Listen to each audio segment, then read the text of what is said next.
Eu gostaria, meu amado irmão, que você abrisse a sua Bíblia no Evangelho de Mateus, capítulo 16. Eu quero começar essa série de mensagens com você. Esse mês de outubro é um mês especial para nós, é o mês do aniversário da igreja, 34 anos, mas também é o aniversário da Reforma Protestante. No dia 31 estaremos comemorando o aniversário da Reforma Protestante, e no dia 13 estaremos comemorando o aniversário da igreja. Então o mês de outubro é um mês muito feliz para nós, mas também é um mês que nos faz expressar gratidão a Deus por tudo que Ele é, por tudo que Ele fez, porque Ele tem cuidado e guiado as nossas vidas, mas também é um momento da gente apontar em direção à vontade de Deus, apontar as nossas vidas em direção a tudo aquilo que Deus deseja para mim, para você. E esse texto de Mateus, capítulo 16, vai falar exatamente sobre essa questão da maturidade. E esse é o tema que eu gostaria de estar tratando com você durante esse mês. Siga Jesus e cresça em maturidade espiritual. E o versículo 13 do capítulo 16 diz assim: indo Jesus para os lados de Cesaré de Filipe, perguntou aos seus discípulos: quem diz o povo ser o filho do homem? E eles responderam: uns dizem João Batista, outros Elias, e outros Jeremias, ou algum dos profetas. Mas vós, continuou Jesus, que dizeis que eu sou? Respondendo Simão Pedro, disse: tu és o Cristo, o Filho do Deus vivo. Então Jesus lhe afirmou: bem-aventurado, feliz és tu, Simão, filho de Jonas, porque não foi carne e sangue que te revelaram, mas meu Pai que está nos céus. Também eu te digo que tu és Pedro, e sobre esta pedra edificarei a minha igreja, e as portas do inferno não prevalecerão contra ela. Dar-te-ei as chaves do reino dos céus. O que ligares na terra terá sido ligado nos céus, e o que desligardes na terra terá sido desligado nos céus. Então advertiu aos seus discípulos que a ninguém contassem ser ele o Cristo. Sente-se, por favor, amado irmão. É interessante essa questão da maturidade, porque quando nós temos um bebê, as mães e os pais também, mas principalmente as mães, elas vão periodicamente, mensalmente, ao pediatra para acompanhar o crescimento dessa criança. Existe uma caderneta da criança. Na nossa época, quando nós tínhamos nossos filhos, não era uma caderneta tão grande, hoje tem quase 100 páginas, onde você tem todo o desenvolvimento da criança projetado ali. Então, desde a gestação, se houveram intercorrências, como foi todo o processo gestacional da mãezinha, enfim, todos os 9 meses de gestação, até os 10 anos de vida dessa criança estão nessa caderneta. Então, o acompanhamento periódico, mensal, intencional, programado, para que seja visto se houve alguma intercorrência gestacional ou no parto, sobre a amamentação dessa criança, a dentição, a audição. Não sabia disso, mas até a pressão arterial. Me conta tanta besteira quando é pequeno, que tem que já fazer a aferição da questão da pressão arterial, as vacinas, todo o quadro de vacina para proteger essa criança de doenças que seriam letais para ela. Então tem que ter todo um quadro de vacina, teste do pezinho, né?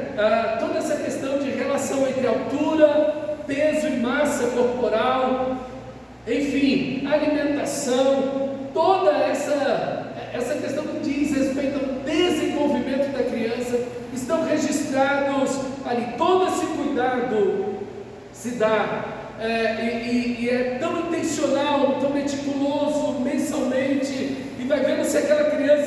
da curva de crescimento adequado, se não está abaixo, se não está acima demais. Então, tudo para aquela criança ter uma curva de crescimento e desenvolvimento o mais adequado possível, porque essa criança, esse desenvolvimento vai trazer para essa criança a sua felicidade física, emocional, vai trazer um desenvolvimento para essa criança intelectual e obviamente vai influenciar toda a vida dela, impactar toda a vida dela na vida adulta. Por toda a vida dela, esse desenvolvimento que está sendo monitorado vai influenciar em toda a sua vida adulta e também a sua felicidade, profissão, conquistas, planos, sonhos, tudo está envolvido nesse acompanhamento aí que vai desembocar, que vai desenvolver essa criança para que seja um ser humano, um adulto saudável e plenamente desenvolvido. Então se faz correções, há todo um trabalho meticuloso em cima desse desenvolvimento dessa criança para a fase de adolescência e a vida adulta.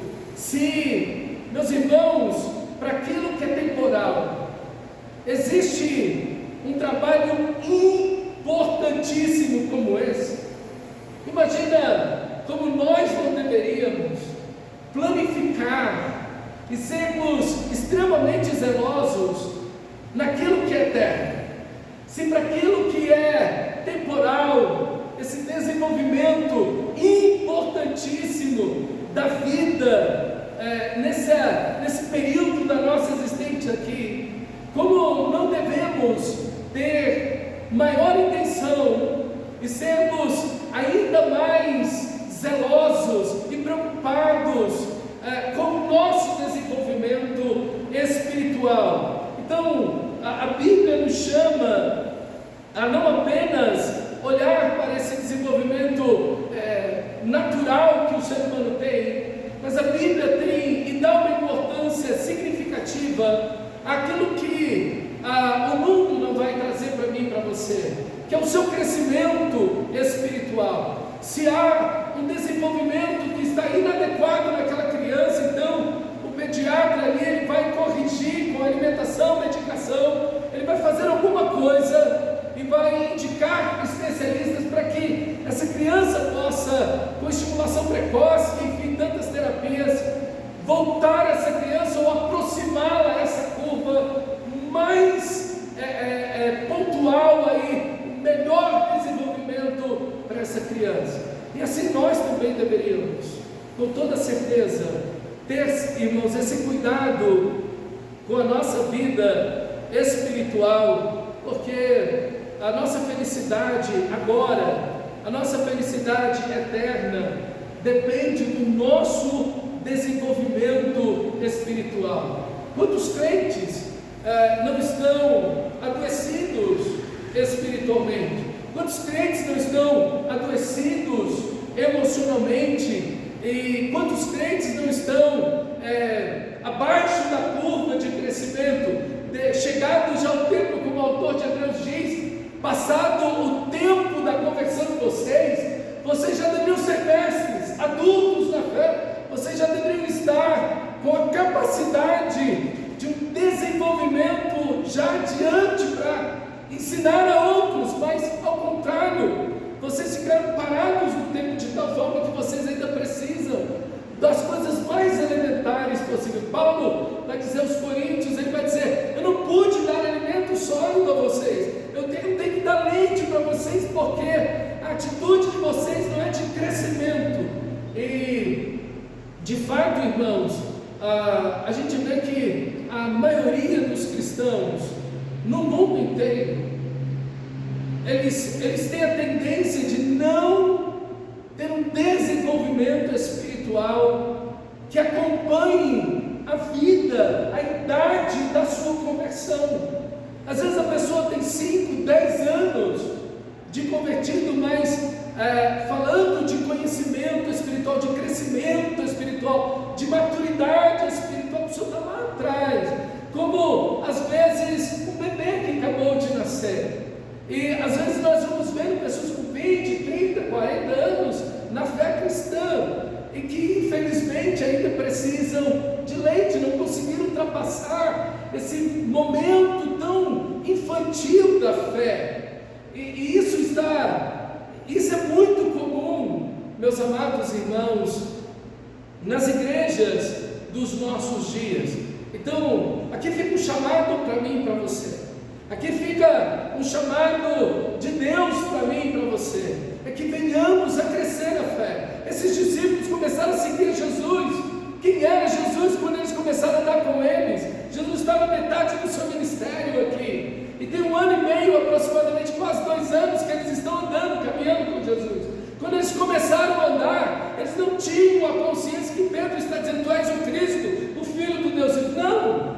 Eles estão pensando: esse aqui é um professor galileu, ele até parece inteligente e tal, ele tem umas ideias bonitas, vamos segui-lo, vamos segui-lo.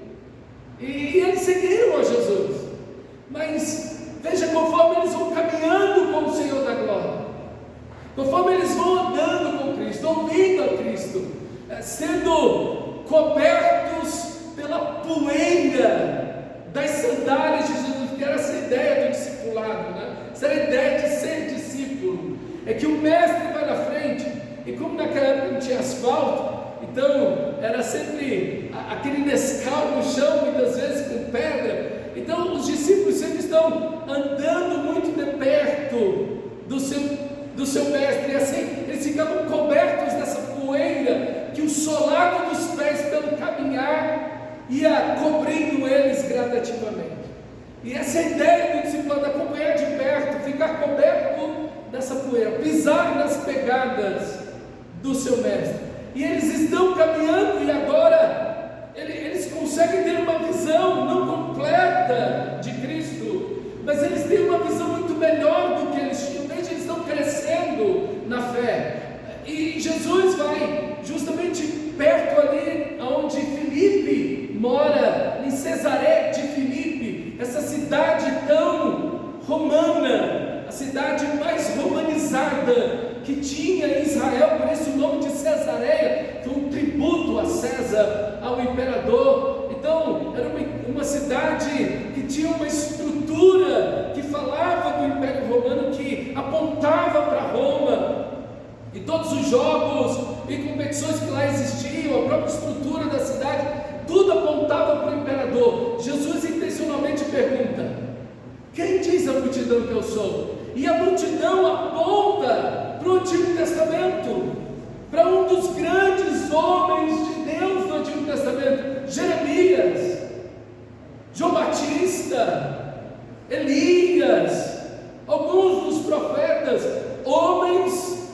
poderosos em Deus, e a quem Deus usou poderosamente para abençoar, libertar, advertir o povo de Israel. Então, o conceito que a multidão tem de Cristo é extraordinário, é muito elevado, mas ao mesmo tempo que humanamente é muito elevado, é muito, muito pobre para quem Cristo é. Apesar deles olharem para Jesus como dos grandes profetas do Antigo Testamento, o que é uma visão muito bonita, muito especial, olhar para Jesus como um grande profeta seria algo muito limitante, muito pobre. E então Jesus continua o diálogo e pergunta: e vocês? Versículo 13 aí, olha o texto comigo.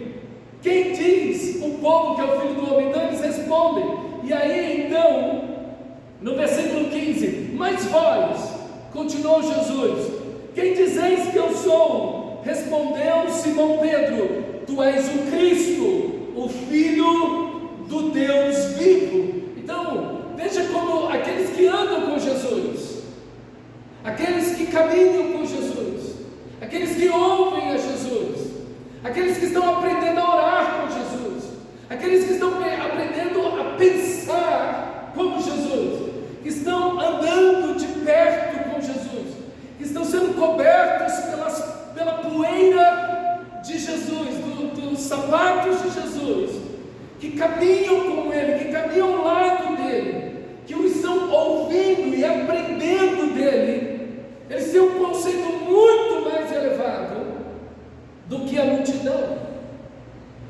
Mas quando nós perguntamos sobre Deus aos cristãos de um modo geral, eles têm quase o mesmo conceito de Deus que eles tinham antes de se converter. Às vezes é uma coisa um pouquinho maior, mas geralmente as pessoas vão dizer: quem é Deus para você? E aí a pessoa vai dizer: o cristão médio de uma igreja vai dizer: não, Deus é amor, Deus é bom, Deus é um Pai maravilhoso, e Ele é o Criador, e para por aí, estanca por aí. E não há esse crescimento em Deus, não é esse crescimento que vai além daquilo que a própria multidão consegue enxergar. Os discípulos estão olhando para Cristo, para além daquilo que a multidão enxerga. Provavelmente eles passaram também por esse tipo de ideia: poxa, nós estamos ao lado de um profeta maravilhoso de Deus. Hoje tem 400 anos que Deus não levanta um profeta. Aquilo que o Brasil tem de descobrimento, pelos portugueses, eles tinham praticamente sem uma voz profética dentro da nação de Israel. Então, eles vendo Jesus, ouvindo Jesus, vendo os seus ensinamentos e os milagres que Jesus fazia, eles naturalmente conectaram a pessoa de Jesus com um dos profetas do Antigo Testamento. Mas conforme eles passam o tempo com o Senhor, conforme eles caminham com Jesus, conforme eles andam com Jesus, eles falam: não, a coisa está para além dos profetas, a coisa está para além do Antigo Testamento. Tudo que Ele é, e tudo que Ele ensina, tudo que Ele vive, tudo que Ele faz, está para além daquilo que é meramente humano ou de um simples enviado de Deus, como no Antigo Testamento. Nós estamos andando com Cristo, nós estamos andando com o ungido. Essa palavra Cristo é ungido, essa palavra Cristo é aquele que seria o filho de Davi, que 1100 anos antes Deus havia prometido e dito: eu vou fazer o teu trono, Davi, ser um trono eterno, e aquele que vai se assentar no trono será meu filho. Então eles agora veem que Jesus não é apenas um homem, como um grande homem de Deus.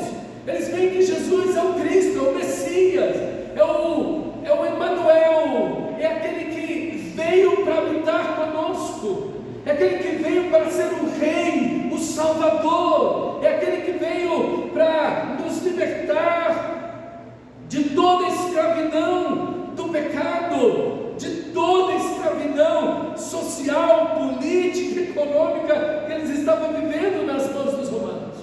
A visão deles de Cristo está para além daquilo que o mundo pode perceber, daquilo que a multidão percebe. E qual, meu amado irmão, é a sua visão de Cristo? Como você tem enxergado o Cristo Jesus? Se o Senhor perguntasse para você: e você, o que diz de mim? O que você diz de mim? Quem sou eu para você? O que você responderia para Ele? O que as suas atitudes em relação a Cristo, a sua vida, o seu modo de viver, responderia para Deus? Ele é o primeiro, Ele é o único, Ele é o Cristo. Veja, o Filho do Deus vivo. Ele é o Cristo, mas Ele é o Filho de Deus. Por que Ele é o Filho de Deus? Porque Ele anda sobre as águas, e não tem homem que faça isso. Ele ordena e a natureza obedece a Ele, e não há homem que possa fazer isso. Ninguém pode, no calor exaustivo que estamos, fazer chover por nós mesmos, ou mandar o vento mudar de direção. Não há como fazer isso. Os demônios, os poderes do mal obedecem a Ele, se submetem a Ele, se ajoelham diante dEle.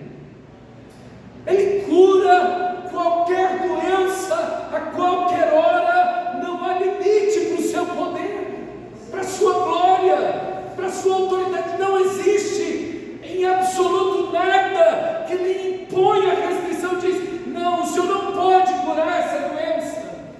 Leprosos, tomados de lepra por décadas, pessoas caídas aos pedaços, carcomidas pela própria lepra, chegam diante de Jesus e eles saem dali limpos, curados, refeitos pelo próprio Deus. Qualquer doença que seja, eles são curados, eles são libertos de qualquer demônio, de qualquer quantidade de demônio que seja.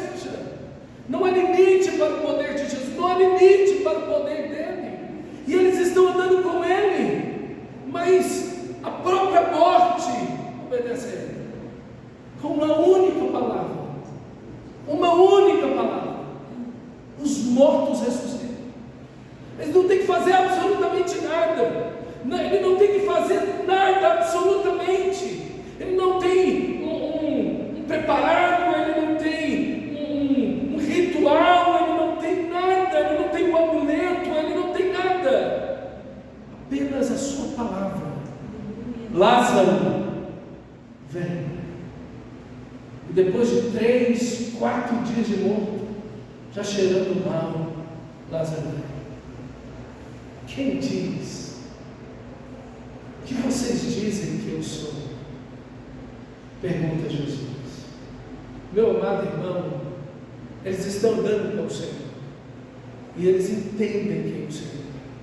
E se Ele é o Cristo, se Ele é o Messias, se Ele é o cumprimento de todas as profecias do Antigo Testamento, se Ele é o Emanuel, é o Deus conosco, se Ele é o Rei dos Reis, o Senhor dos Senhores, se Ele é o sacrifício perfeito de Deus para o perdão dos nossos pecados, se Ele é o Deus vivo, o Filho do Deus vivo, se tudo está sujeito à sua autoridade e seu poder, como vamos viver? Como será a nossa vida a partir desse conhecimento de Deus? Irmãos, se não crescermos espiritualmente no conhecimento do Senhor, na comunhão com o nosso Deus, viveremos vidas pequenas, viveremos, e o mundo vai nos impressionar, o mundo vai encher os nossos olhos, e não estaremos com os nossos olhos e a nossa alma cheia de Cristo, mas o mundo vai nos impressionar. Tudo ao nosso redor vai chamar a nossa atenção, tudo ao nosso redor vai ser mais importante, mais querido, mais amado, mais desejado, mais sonhado. Tudo vai ser mais importante para nós. Nós vamos estar encantados pelo mundo e não amando a Deus. Então cresça espiritualmente, meu amado irmão.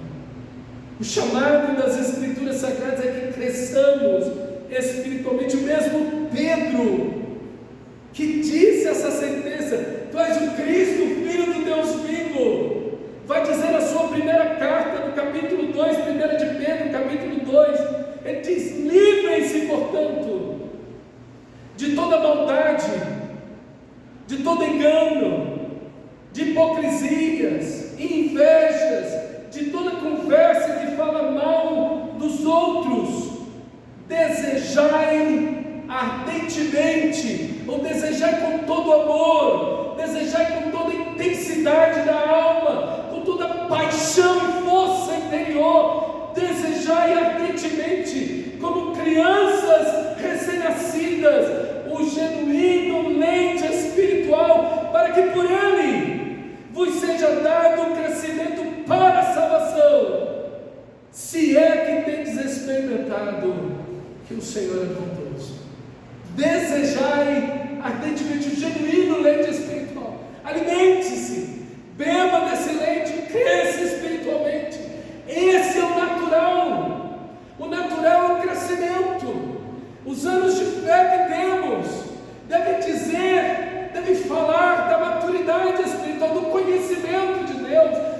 palavra deve demonstrar esse avanço na fé em nossas vidas. Irmãos, esse é o processo natural, é isso o que Deus deseja, esse é o ponto de Deus. E veja no nosso texto, ele diz para sermos livres de. E quando somos livres dessas coisas, crescemos. Quando uma criança está doente, até não sei quando fica doente, uma das primeiras coisas que acontece com você, a maioria das pessoas, porque tem gente que quando fica doente come mais do que quando está sem estar doente. Mas geralmente a pessoa perde o apetite. Não é verdade? A pessoa ficou doente, um dos primeiros sinais, a pessoa perde o apetite. Como essa pessoa come? Como essa criança come quando ela está doente? Forçado. Faz forçada, aquela alimentação arrastada, difícil. Meu Deus, eu não quero comer, eu estou enjoado. Meu filho tenta aqui, come dali, faz uma besteirinha aqui, dá qualquer coisa para ver se pelo menos não desmaia, fica em pé, né? Dá qualquer coisa para ver se dá alguma glicose para dentro do corpo, para ver se mantém os níveis, pelo menos de energia aceitável, para ver se essa criança consegue reagir a dores. Meus irmãos, quando nós estamos doentes, quando não está havendo um crescimento, quando estamos numa curva abaixo, quando estamos afetados por doenças, meus irmãos, o texto sagrado diz: desejai com todo o amor do coração de vocês o genuíno leite espiritual. Quando não há esse ardor, esse desejo ardente, essa paixão por conhecer mais a Deus, de crescer espiritualmente, é porque estamos doentes. É que estamos doentes. E a doença é um pecado. A doença é o pretexto diz: livre-se de toda maldade, de todo engano, de toda hipocrisia, inveja e de todas as conversas que falam mal das outras pessoas. Quando você vê alguém assim, fala mal das outras pessoas, tem inveja, está torcendo pela queda do outro, ou se alegra quando o outro cai, hipocrisia, usando máscaras, vida dupla, né? Engano, enganando e sendo enganado, né? E toda maldade, toda espécie, tudo aquilo que não é o amor de Deus. Quando você vê alguém assim, essa pessoa está doente, como essa pessoa vai crescer espiritualmente? Por isso que o texto vai dizer: livrem-se. Livrem-se, não é negociar com nada, é livre-se. Joga tudo isso fora e busque ardentemente, com toda a paixão do seu coração, o genuíno leite espiritual. Eu achei lindo uma frase que li essa semana, na realidade uma música que eu li essa semana, de um puritano, e às vezes as pessoas têm uma ideia errada, bem errada desse nome, puritanos. Foi um nome pejorativo que deram aos cristãos ingleses no século XIX. Eles eram, na maioria das vezes, grandes intelectuais, diretores, reitores e professores das universidades, mas homens muito piedosos, uma vida cheia de Deus. E para deixar a coisa bem pejorativa, colocaram o nome deles de puritanos, porque eles queriam viver em santidade. Então eles uniam uma vida de poder, mas também de grande intelectualidade. Então, eles somavam essas duas ideias e tinham grande influência na sociedade inglesa. Então, e para zombar deles, colocaram o nome deles de puritanos.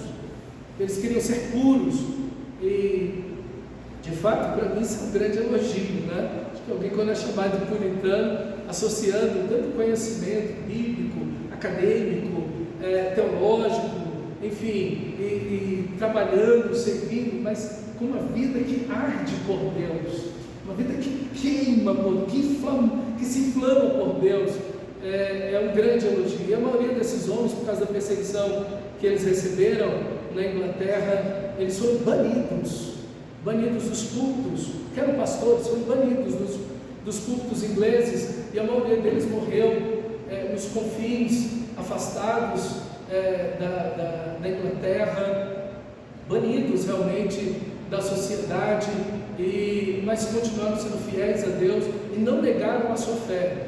Se eles negassem a fé deles, eles podiam voltar, mas eles não negaram a fé e a maioria morreu nessa condição, banidos, pregando para poucas pessoas, no fim do interior da Inglaterra. Mas olha o que o puritano chamado Philip Bliss, ele nasceu em 1838 e morreu em 1876, viveu 38 anos. Olha o que ele fala sobre crescimento espiritual. É uma música, seria lindo se a gente colocasse isso, uma melodia nisso aqui. Ele diz assim: Senhor, dá-me mais santidade, mais doçura interior, mais paciência no sofrimento, mais tristeza pelo pecado, mais fé em meu Salvador, mais percepção do seu cuidado, mais alegria no serviço e mais propósito na oração. Mais. Esse é alguém que deseja Deus. Esse é alguém que aponta na direção do crescimento. E ele começa dizendo: mais santidade. Senhor, dá-me mais santidade. Meus irmãos, crescer espiritualmente é crescer em santidade. É ser mais parecido com Cristo. É ser mais santo no mundo onde tudo nos impulsiona na direção do pecado, da imoralidade. Ser mais santo, mais parecido com o Senhor. Um caráter mais santo, um temperamento mais santo. Aquelas arestas, aquelas deformidades interiores serem polidas para sermos mais parecidos com a santidade de Deus. Ele diz: mais doçura interior, amar mais, ser mais doce de alma, ser alguém mais agradável, mais amoroso, mais gentil, mais carinhoso. Oh, meus irmãos, não precisamos mais disso. Não devemos nós apontar a nossa vida na direção da santidade e dessa doçura interior, de sermos mais amáveis, de sermos mais doces de alma.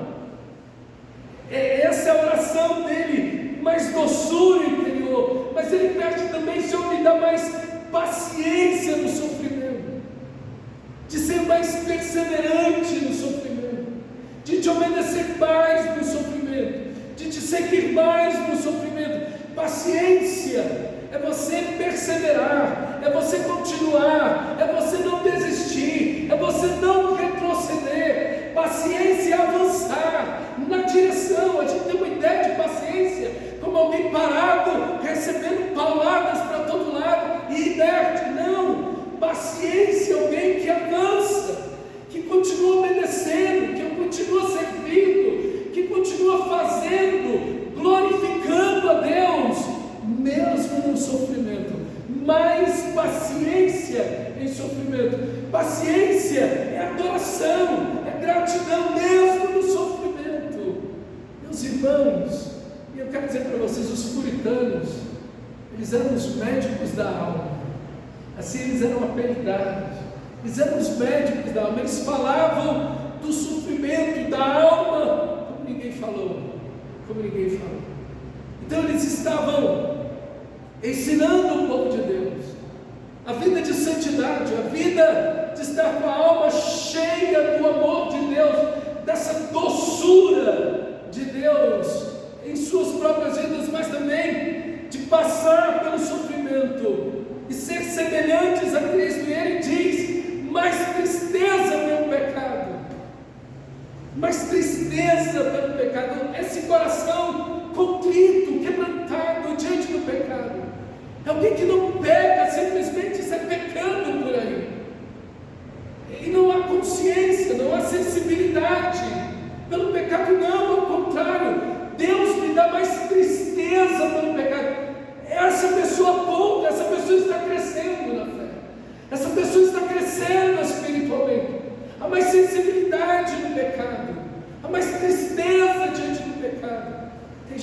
o pecado é igual soluço. Aconteceu. É como um espirro. Foi algo que aconteceu. Não. Há quebrantamento aqui. Alguém que tem tristeza pelo pecado. Alguém que reflete de fato em suas palavras, em suas atitudes. Esse é alguém que está crescendo, irmão. É alguém que está olhando para o pecado não como algo comum e natural, para aquele que nasceu de novo, para aquele que está em Cristo, para aquele cujo objetivo de vida é ser igual a Cristo, é ser semelhante a Cristo. Então ele não pode olhar o pecado, ele não pode olhar as tribulações, não pode olhar nada disso de forma natural. Ele aponta sua vida para o crescimento espiritual. E o crescimento é esse: é ser igual a Cristo, é ser semelhante a Cristo, é ser mais parecido com Cristo, é voltar ao Éden e ser novamente a imagem e semelhança de Deus. Essa pessoa aponta a direção do crescimento espiritual. Mais fé em meu Salvador, menos dúvida, menos incredulidade, mais fé, mais certeza, mais confiança. É uma pessoa que confia mais no Senhor, que conhece, e quanto mais conheço, mais o amo. Quanto mais o amo, mais confio, mais descanso, mais fé em meu Salvador. Saber que o meu Salvador não vai me deixar para trás, não vai me abandonar, Ele vai me levar até o fim, Ele vai me apresentar ao meu Pai Celestial, em glória, em alegria indizível e cheia de glória, como diz Pedro, mas também mais percepção do seu cuidado. Saber que em tudo está a mão do meu Pai, nas bênçãos está a mão do meu Pai, cada providência, cada coisa que acontece de bom, cada solução, cada gota de saúde, cada coisa que acontece na minha vida, ali está a mão providencial do meu Pai Celestial. Então a gratidão, porque eu sei que tudo é a providência, eu sei que tudo é a mão do meu Pai, que está sobre mim, Ele está me guiando, mas também em cada dificuldade, em cada dor, em cada sofrimento, em cada tribulação, em cada doença, está a mão do meu Pai. Em tudo está a mão maravilhosa do meu Pai. Meus irmãos, a gente precisa perceber a mão do nosso Pai. Às vezes a gente começa a ver Deus muito pequeno, por causa da nossa própria tribulação, da nossa própria perspectiva de vida. Deixa eu te dar um pequeno dado, e talvez isso expanda um pouco mais a sua percepção de Deus, da grandeza de Deus. Estava lendo esses dias que os cientistas parecem que calcularam erradamente o tamanho da nossa galáxia, e ela é muito maior do que eles imaginavam que era. Então todos os cálculos daí para diante está tudo errado. Um ano-luz, um ano na velocidade da luz, isso é 300 mil quilômetros por segundo, são 7 voltas no planeta todinho, a cada segundo. Um ano-luz são 10 bilhões de quilômetros. Você com um ano-luz não saiu nem da nossa galáxia, está longe de sair da nossa galáxia, porque a nossa galáxia tem milhares de anos-luz. Você imagina que são 10 bilhões de quilômetros? Você imagina o tamanho de Cristo, o tamanho de Deus, e Ele está governando tudo, e sustentando cada planeta e cada estrela com o seu poder. Onde está a gravidade? Me explica a gravidade. Ninguém até hoje não sabe explicar. O que é a gravidade? Ela existe, mas ninguém vê. Não tem um graviton, não tem uma partícula, não existe. É uma força que ninguém sabe o que é e como explicar. E tudo está sujeito a isso. Os planetas, as estrelas estão suspensas no nada. E tudo por esse poder. Você imagina como sustentar tantas toneladas de peso que a Terra tem? E existe, e cabe no Sol 1 milhão de planetas Terra como o nosso. Você imagina o tamanho de Jesus? Ele está cuidando de tudo. E Ele está cuidando de cada átomo, de cada formiga, porque nada existe sem um Criador, querido. Nada existe. Não existe um acaso, não existe a sorte, não existe o destino, não. Existe um Criador, não existe a mãe natureza. Isso é paganismo aí. Existe um Criador. Nada pode existir sem um Criador. A criação depende do Criador. O nosso irmão Felipe está pedindo: Senhor, me dá mais percepção do seu cuidado, mais percepção de que o Senhor está cuidando de mim. Imagina o tamanho de Cristo, e Ele sustenta todo o universo na palma da sua mão. Meus irmãos, quem é o diabo e os demônios? Imagine que o diabo fosse do tamanho de um sol, um demônio do tamanho do sol. O que é isso? Não é nada diante do universo. Diante do universo. Imagina diante de Cristo Jesus, o nosso Senhor. Mais percepção do seu cuidado, mais alegria no seu serviço. Que privilégio você tem de servir a esse Pai, esse Deus onipotente, soberano, grandioso. O que você pode fazer na vida que seja mais importante do que servir a Ele? Tem alguma coisa, tem algum trabalho, tem algum diploma, tem algum emprego, tem alguma honraria, tem alguma coisa que você pode receber, algum aplauso de uma pessoa, de uma multidão, que possa se equiparar em servir o Todo-Poderoso?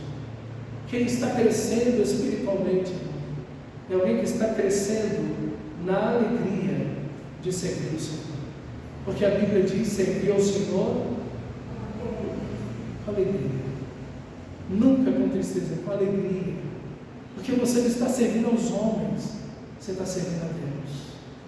É a Ele que você está servindo. Senhor, então dá mais alegria no teu serviço e mais propósito na oração. Imagina o privilégio que você tem de falar com o único soberano, que não existe outro, o único que é o eterno. Imagina o privilégio que você tem da oração, quando você se aproxima do trono da graça. Com quem você está falando? Com aquele que é o Criador de tudo. Deixa eu te perguntar uma coisa: existe alguma coisa mais importante do que crescer espiritualmente? Existe alguma coisa que você faça nessa vida que seja mais magnífico, que seja mais significativo, importante, eterno do que crescer espiritualmente? Meu amado irmão, cresça espiritualmente, porque o chamado de Deus para nós é esse: crescer na graça e no conhecimento do nosso Senhor e Salvador Jesus Cristo. É o que Pedro chama. Pedro nos chama a crescer nessa graça, e a alegria é toda nossa. Nós devemos crescer, porque o verdadeiro cristão e a verdadeira igreja são indestrutíveis. Olha o nosso texto, versículo 17. Então Jesus afirmou: bem-aventurado és tu, Simão, filho de Jonas. Eu quero dizer para você que quando você cresce espiritualmente, aí reside o centro, o epicentro da sua felicidade. A felicidade não é ajuntar e acumular um monte de coisas que você possa ter, ou se lançar os entretenimentos que tem por aí. Não, a verdadeira felicidade, a felicidade eterna, está em conhecer e em prosseguir em conhecer o Senhor. Aqui está: conheçamos e prossigamos em conhecer o Senhor. Oséias capítulo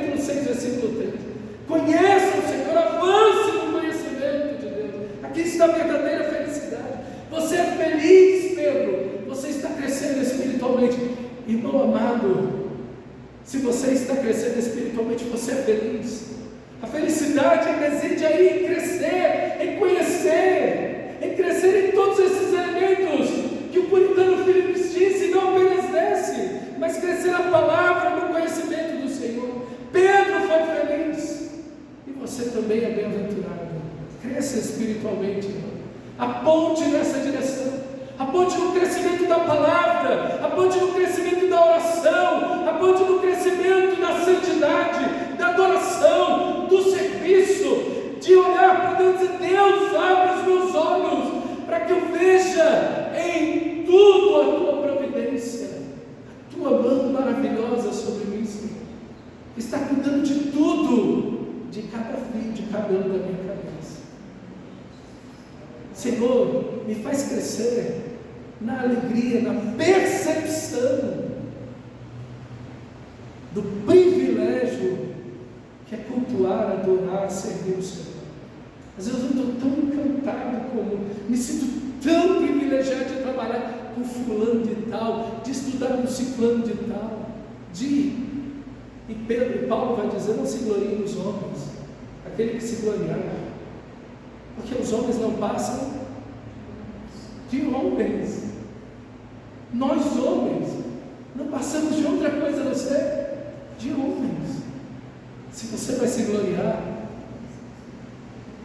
glorice no Senhor, glorice nele, que a sua glória, admiração, o alvo da sua vida seja Cristo, e Cristo somente. Cante-se por Cristo, ame a Cristo, adore a Cristo, olhe para Cristo, cresça em Cristo, no conhecimento maravilhoso do nosso Senhor e Salvador Jesus Cristo. Feliz é você, Pedro. Por quê? Porque, meu amado irmão, crescer em Cristo é crescer em tudo, é crescer em tudo. Então somos felizes, mas não apenas isso. Jesus vai dizer: as portas do inferno não prevalecerão contra eles. Deixa eu te dizer algo, meu irmão. Quando a sua vida, seu caráter, suas decisões, suas atitudes estão fundamentadas na pessoa de Cristo, em quem Cristo é, no que Ele fez na cruz, na pessoa dele, na grandeza dele, na obediência da sua palavra, porque o Senhor só abençoa a obediência da sua palavra.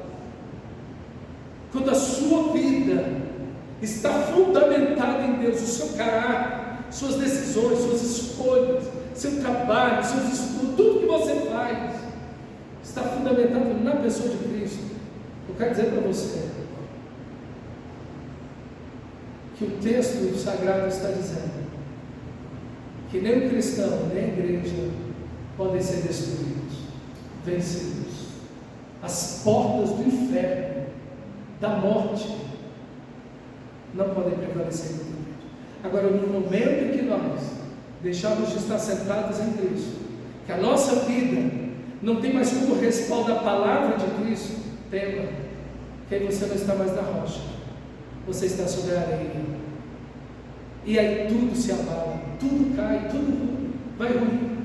Meu amado irmão, quando nós estamos fundamentados na rocha, que alegria de que estamos crescendo na santidade, e que não há mais culpa no nosso coração, na nossa mente. A comunhão com Deus, amor a Deus, a paixão, estou obedecendo ao Senhor. Que paz a mais doce podemos desfrutar. Por quê? Porque a nossa vida está fundamentada nele.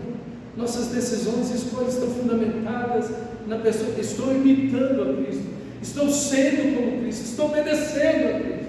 Isso é crescer. Isso é crescer na fé. Isso é crescer na direção da maturidade. A felicidade, a segurança, nem a morte pode vencer você, nem o inferno pode destruir você. Não por você, mas porque você está em Cristo. Porque você está em Cristo. Estar em Cristo é saber que todas as coisas cooperam para o reino daqueles que amam